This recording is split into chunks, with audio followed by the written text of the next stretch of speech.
ஆன்மீகமும் ஒரு அற்புதமான தொழில் நேர்களே சின்ன சின்ன குழந்தைகளுக்கு நம்ம சொல்லி கொடுக்கணும் எப்படி கொழுக்கட்டை பண்ணணும். நான் என்ன சொல்கிறேன், கையே போட வேணாம், ஒரே ஒரு புஷ் பண்ணிடுங்க.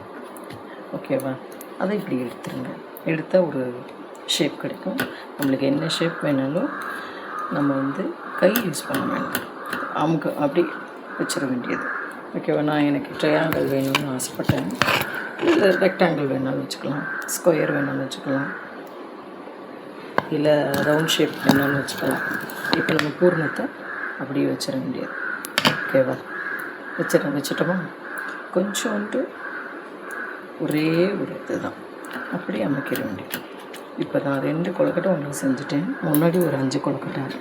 இப்போ வேகுது பாரு, நல்ல வாசனையாக இருக்கும். இது சின்ன சின்ன குழந்தைகள் கூட செய்யுங்க, சொல்லிக் கொடுங்க நேர்களே.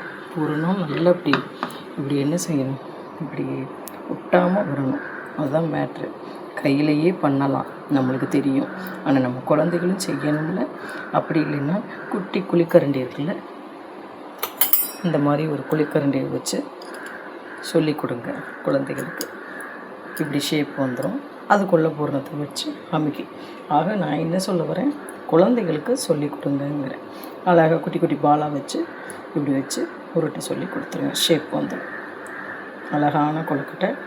ஐயா அம்மா நான் உருட்டினது அப்படின்னு சொல்லுங்கள், சொல்லி கொடுங்க நேர்களே. குழந்தைகளுக்கு ஒவ்வொரு ஃபங்க்ஷன்லேயும் அடுப்புக்கிட்டக்க போவிடாமல் நம்ம என்ன செய்யலாம், எப்படி சொல்லி கொடுக்கலாங்கிறது தான் மேட்ரு. ஓகேவா? பகிர்ந்து செய்வோம், பண்டிகைகளை கொண்டாடுவோம் கண்டிப்பாக.